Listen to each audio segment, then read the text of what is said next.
Jadi kalau kita mau membahas tentang uh, Tangerang Selatan, itu ada satu wilayah dengan nama Lengkong.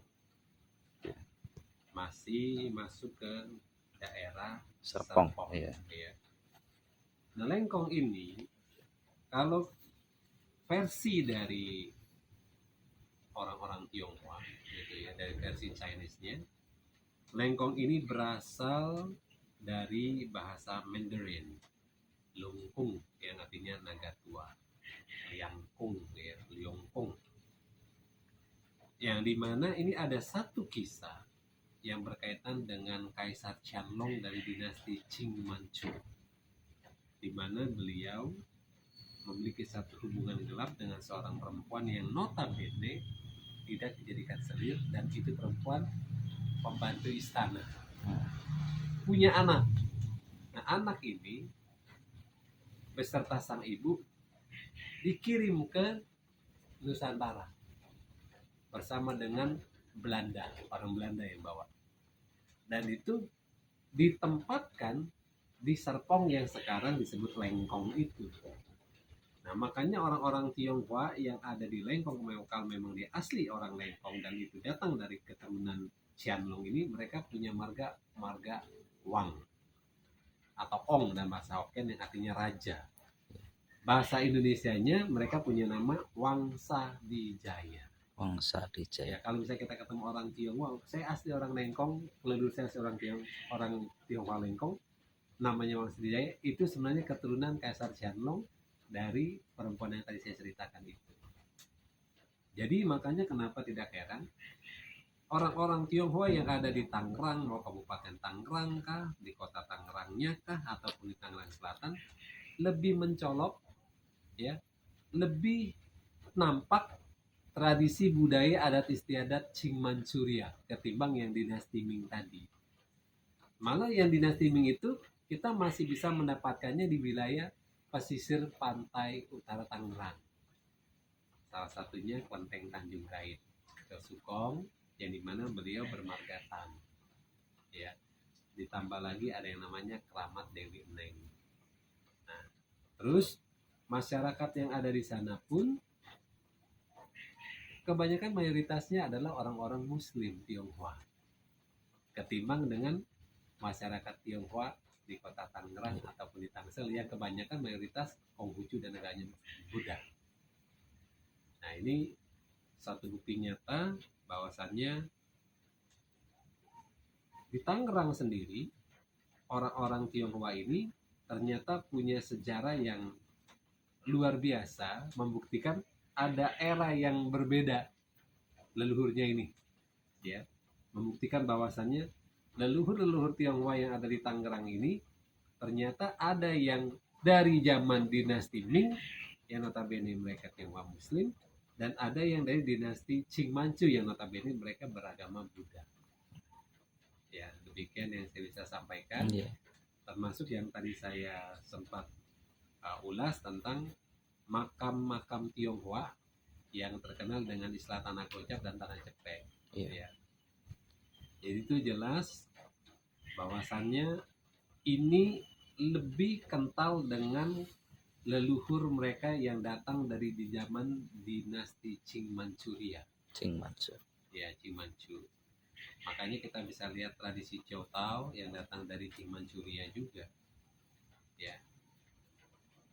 Oleh karena itu, orang-orang Tionghoa yang ada di Tangerang ini, yang notabene dari suku Hokkien itu, menjadi suku mayoritas.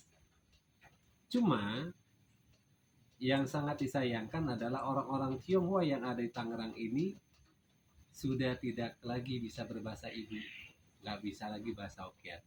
Karena apa? Sudah banyak yang kawin silang dengan penduduk lokal. Jadi budaya lokal, tradisi ya. ada di sini, terjadi akulturasi.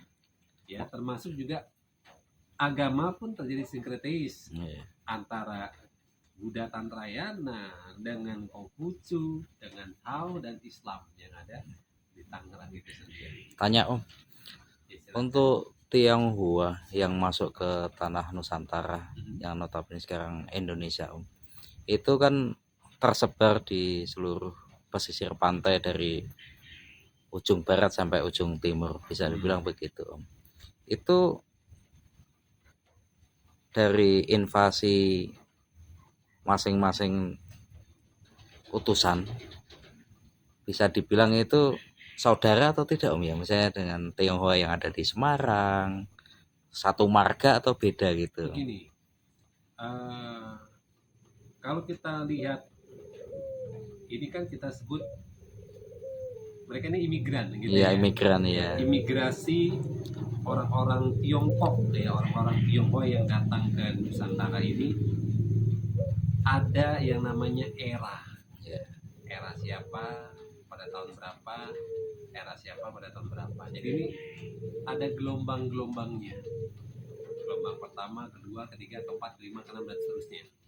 Jadi itu orang Tionghoa leluhurnya datang ke sini ini ketika terjadi emigrasi itu tidak pada saat satu periode saja, nggak cuma satu kali aja, tapi berkali-kali. Makanya ada istilah kita punya leluhur dari Yunan Cina Selatan. Iya. Betul nggak? Nah, Yunan Cina Selatan ini bagaimana kisahnya? Di zaman dinasti siapa itu cerita? Apakah Yunan Cina Selatan ini ada kaitannya dengan dinasti tertua, yaitu dinasti Zhou, atau dengan dinasti Qin yang disebut dinasti yang akhirnya muncul nama Cina dengan kaisar yang terkenal Qin Shi Huangdi, kan begitu. Nah, kalau kita bicara tentang sejarah Tiongkok, kisah tentang dinasti-dinasti ini, wow, saya rasa nggak cukup 1-2 hari. Peradabannya kuno ya, Om, ya. Jadi di situ ada kaitannya dengan kepercayaan mereka, Iya. apa keyakinan mereka, apa tradisinya bagaimana, budayanya bagaimana, seni adat istiadatnya bagaimana. Ternyata masing-masing dinasti ini punya perbedaan dan persamaan dalam hal seni, budaya, adat istiadat, dan tradisi. Dan bahasanya pun juga begitu. Sangat salah kalau orang beranggapan semua orang Tiongkok itu berbahasa Mandarin. Itu sangat keliru. Karena pada kenyataannya bahasa Mandarin itu bahasa nasional. Ibaratnya kita orang Indonesia, bahasa nasional kita Indonesia. Tapi nggak semua orang Indonesia bisa berbahasa Indonesia kalau nggak sekolah. Masih banyak orang yang menggunakan bahasanya Lokal, sukunya suku. masing-masing. Begitu juga dengan orang-orang Tiongkok di sana. Berarti Manchu itu suku ya, Om, ya? Ya, itu salah satu suku sebenarnya. Nah, ada 2 suku terbesar di Tiongkok yang beragama Islam. Ini bukan dinasti ya, tapi suku. Suku Hui dan Uighur. Nah, ini 2 suku ini agamanya memang Islam dari zaman Bahala. Nah, bagaimana ini kisahnya menjadi Islam? Itu ada lagi ceritanya. Begitu juga dengan Mongolia. Bagaimana Mongolia bisa menjadi bangsa yang beragama Islam? Nah, jadi ini suatu kisah yang kita perlu sikapi dengan baik gitu ya. Dan jangan berbicara yang sifatnya manipulatif. Memang benar banyak sejarah yang dimanipulasi. Banyak sejarah yang dibengkok-bengkokkan oleh suatu kepentingan dan demi suatu kepentingan. Dalam bahasa Inggrisnya sejarah itu history. Tapi kenyataannya sekarang bukan history tapi history, cerita dia, cerita siapa yang menang. Dan Indonesia diklaim sebagai suatu negeri dengan istilah gudangnya sejarah yang dimanipulasi. Itu Indonesia, gudangnya sejarah yang dimanipulasi. Jadi bisa kita bayangkan kalau kita ngomongin sejarah yang ada di Indonesia ini yang benar atau nggak benar?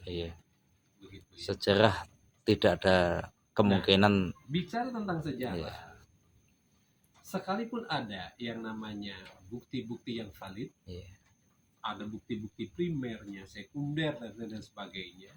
Dengan adanya ini relevansinya apa, rujukannya apa, entah itu yang namanya prasasti lah, apa dan apa. ternyata sejarah itu bukan ilmu pasti 1+1 sama dengan 2. Contoh, misalnya kita bicara tentang Prabu Siliwangi. Orang taunya ya cuma Prabu Siliwangi. Iya. Tapi ketika kita bertanya, Prabu Siliwangi yang Anda maksud itu siapa? Iya. Karena Prabu Siliwangi itu sebuah gelar yang diberikan Iya. kepada raja-raja di masa era Pajajaran, Iya. kan begitu. Dan ternyata Prabu Siliwangi ini ada 8 Prabu Siliwangi. Nah, terus begitu juga dengan ada orang mengklaim bahwasannya kerajaan tertua itu Kutai Kartanegara yang ada di Kalimantan. Iya. Nah, suatu saat terjadi ketika orang melakukan eksplorasi, orang melakukan suatu observasi, menggali dan menggali, apa iya kerajaan tertua itu adalah Kutai? Ternyata sekarang timbul satu cerita bahwa ada kerajaan Salaka Negara, situs Cihunjuran yang ada di Pandeglang. Iya. Ya, nah inilah kenapa saya katakan bahwasannya sejarah bukan ilmu pasti 1+1 sama dengan 2. Iya. Jadi ini memang perlu terus kita menggali. Dulu kita menganggap Candi Borobudur ini paling besar. Ternyata ada Candi Batu Jaya di daerah Bekasi yang dianggap Batu ini, Jiwa ya. iya Batu Jaya itu kan, Iya. Candi Jiwa. Ketika orang mendapati itu, katanya kalau kita terus melakukan ekskavasi ini luasnya 2 kali lipatnya Candi Borobudur. Ini zaman Tarumanegara, itu zamannya Selendra. Lebih tua ya. Nah, sekarang pertanyaannya, bagaimana dengan situs Gunung Padang? Sampai ada orang mengatakan ini sejarah perlu ditulis ulang. Karena ternyata yang paling tua tuh punyanya Indonesia, bukan punyanya Mesir, bukan punyanya Tiongkok, bukan punyanya Romawi. Nah, apalagi sekarang ada cerita, ada berita yang mengatakan di Bumi Ayu sana ada fosil manusia purba yang usianya 1,5 juta tahun. Jadi ini suatu bukti nyata bahwasannya sekalipun yang Anda katakan ini adalah sejarah dengan segala validasinya, dengan bukti-bukti fakta realita yang begitu mendukung sebagai relevansi dan rujukan, tidak bisa dikatakan bahwa ya cukup udah. Ya kalau kamu taunya ya itu, tidak bisa. Karena ini ada kaitannya dengan kehidupan, peradaban yang kita tahu ini terus berjalan dan terus berjalan, terus mengalami evolusi. Jadi maaf kata, sejarah ini kalaupun ada dibengkokkan, itu udah biasa dibengkokkan. Sejarah ini kalaupun dibilang banyak versi, sudah pasti banyak versi. Sejarah ini kalaupun dibilang benar, itu pun nggak bisa dibilang 100% benar. Karena perlu adanya yang namanya pengkajian. Perlu kita kaji lagi. Kita perlu lagi melakukan satu eksplorasi lebih dalam. Perlu lagi mengevaluasi, benar nggak ini? Ya, salah satu sejarah yang dipertanyakan keabsahannya adalah Perang Buban. Benar nggak dulu Majapahit ini pernah berlaku seperti ini? Iya. Peristiwa Hayam Wuruk mau menikah dengan Pitaloka, lalu ini Gajah Mada melakukan suatu perbuatan yang tidak menyenangkan, kan begitu. Nah, para sejarawan awalnya bilang, wah iya benar ada, tapi ketika sekarang ditemukan bukti-bukti baru, ya sama halnya kayak di dunia hukum, Iya. perlu ada pembuktian, perlu terus dikaji. Peninjauan kembali ya, PK ya. Makanya sampai ada istilah upaya hukum terakhir PK, kan begitu. Iya. Nah, kalau di sejarah ini nggak ada batasan seperti itu. Cuma ya perlu kita terus kaji, kita perlu cari tahu. Kembali ke sejarah Orang Tionghoa. Tionghoa ya Om. Jadi Om Jo, orang Tionghoa yang masuk ke wilayah Tangerang yang di masa Ming dengan Qing, dan kalau di Jawa Tengah itu ada petilasan makam Cheng Ho. Ya. Terus pernah ada iya, Kelenteng Cheng Ho di Cheng Ho Tuban, gitu, iya. di Semarang. Di Semarang ada, di Tuban ada. Terus ada era Majapahit itu terkenal dengan Kubulekan. Itu beda suku atau sama-sama Tionghoa atau bagaimana? Kalau untuk bicara masalah Singosari Iya. dengan rajanya Kertanegara yang pernah melakukan Iya. tindakan yang Mongolia itu, menjelekan, Mongolia parah itu gitu ya, masuknya Mingse. Tionghoa atau bukan Om itu? Itu Pilaikan itu bukan orang Han, Bukan Han. bukan orang Tionghoa. Karena gini, Tionghoa itu diidentikan dengan bangsa Han yang Oh. ya percaya, dan mereka mengklaim bahwa ini 2/3-nya bumi itu orang Han. Oh. Berarti memang Banyak orang-orang Han ini. jumlah penduduknya paling besar itu nyata ya Om ya. Dan ini rasanya kan mongoloid memang. Iya. Makanya ketika orang bicara tentang lu orang Cina, saya bilang ya Mongolia mirip dengan Tionghoa. Jepang mirip dengan orang Tionghoa, Korea mirip dengan orang Tionghoa, Rusia Selatan mirip dengan orang Tionghoa, Himalaya pun ada kayak orang Tionghoa. Iya. Itu bukan berarti dia orang Tionghoa, rasnya mongoloid. Gitu, ya. Cuma memang orang Tionghoa ini diidentikan dengan istilah bangsa Han. Nah, bangsa Han ini yang mengklaim dan dipercaya gitu ya, 2/3-nya manusia di bumi itu ya bangsa mereka. Nah, ini dinasti Yuan adalah dinasti yang non Han. Mereka ini bangsa yang berbeda, bangsa Mongolia. Kalau kita orang Tionghoa menyebutnya Mongol, ya Mongku. Nah, waktu itu yang terkenal Temujin. Dari kata Temujin ini lahirlah istilah Genghis Khan. Temujin ini. Nah, si Temujin ini sebenarnya kaum yang bisa dikatakan mereka ini orang-orang minoritas. Cukup unik. Ada 2 fakta sejarah dalam kehidupan orang-orang Tiongkok ya. Orang Mongolia adalah kaum minoritas tapi bisa mengalahkan dinasti Song yang notabene itu orang Han.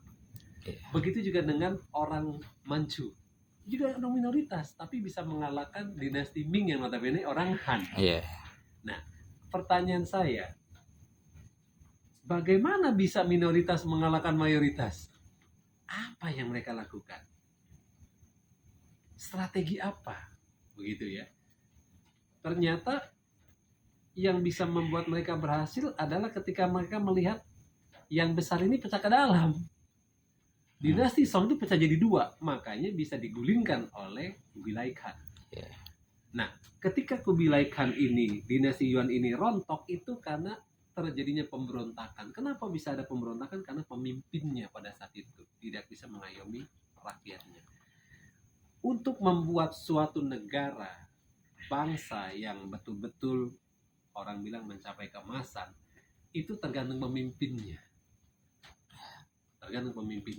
Jadi dinasti Yuan yang pernah mengirim utusannya Mingse waktu zaman kerajaan Singosari di bawah pemimpinan Kertanegara ini bukan orang Han. Sekalipun ada orang-orang Tionghoa di masa itu kan, karena mereka kan menginjakkan kaki di Tiongkok kan, udah pasti kan masih ada orang-orang Han yang dipercayakan menjadi menteri lah, yang jadi tentaranya lah dan sebagainya. Dan itu bisa dilihat dari marga mereka. Sedangkan Kubilai Khan dengan nama Mongol saja sudah berubah nama menjadi nama orang Han. Nah, terus begitu juga dengan orang Manchu. Malah Manchu lebih brutal daripada Mongolia Kubilai Khan. Karena mereka membabat habis semua adat istiadat, tradisi, seni dan budaya orang Han. Salah satunya Taochang, yaitu rambut ekor kuda. Semua orang Han laki-laki dipaksa untuk potong rambut. Kepala dibotakin separuh, lalu dipanjangin, lalu diikat seperti ekor kuda. Budayanya itu, dan pakaiannya pun berubah. Begitu. Dibabat habis budayanya. Bahkan persembahyangan mereka pun diubah, yang tadinya Islam menjadi Buddha Tantrayana. Luar biasa. Nah, makanya ketika pemberontakan terjadi di macam Manchuria terakhir, ya Kaisar Wu itu kaisar terakhir, sampai lahirnya revolusi budaya. Luar biasa loh, ada nama revolusi budaya. Di situ muncul Sun Yat-sen, Bapak Republik Tiongkok. Nah, pertanyaan saya yang notabene sebagai orang Tionghoa yang lahir di Indonesia ini, mendengar nama Republik Indonesia, siapa sebenarnya penggagas Republik ini? Ternyata bukan Bung Karno. Sun Yat-sen. Bukan Sun Yat-sen, Tan Malaka. Oh, Tan Malaka. Tan Malaka yang banyak belajar tentang Republik. Dan ternyata ada negara di Indonesia ini, negara republik tertua, namanya Lonfang. Itu pendirinya orang He, orang-orang yang datang dari Manchu.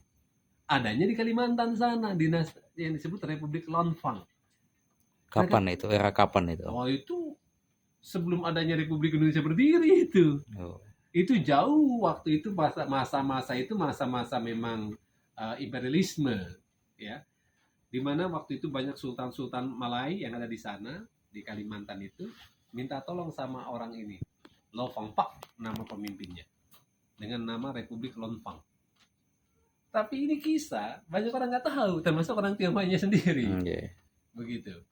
Nah, orang-orang ini, kami orang Tionghoa suka menyebut leluhur kami Lo Tai Pak. Ini dah Lo Fang Pak ini, pendiri Republik Lonfang. Yang notabene awalnya mereka itu serikat dagang.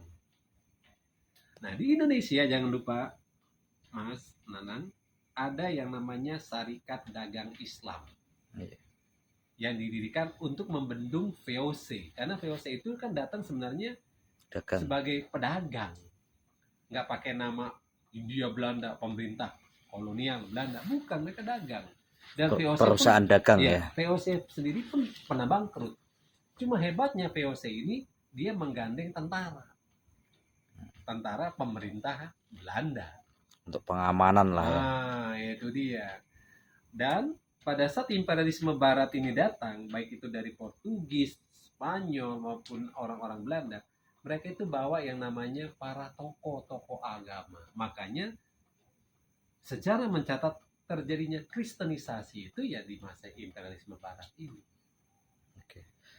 Kalau misi dagang, misi dari Kupul Ikan, terus Cheng Ho, itu terutama untuk siar agama atau untuk dagang ya? Begini, orang-orang Tiongkok itu di masa itu, jauh sebelum dinasti Ming itu ada, dinasti Tang itu sudah ada yang namanya jalur sutra.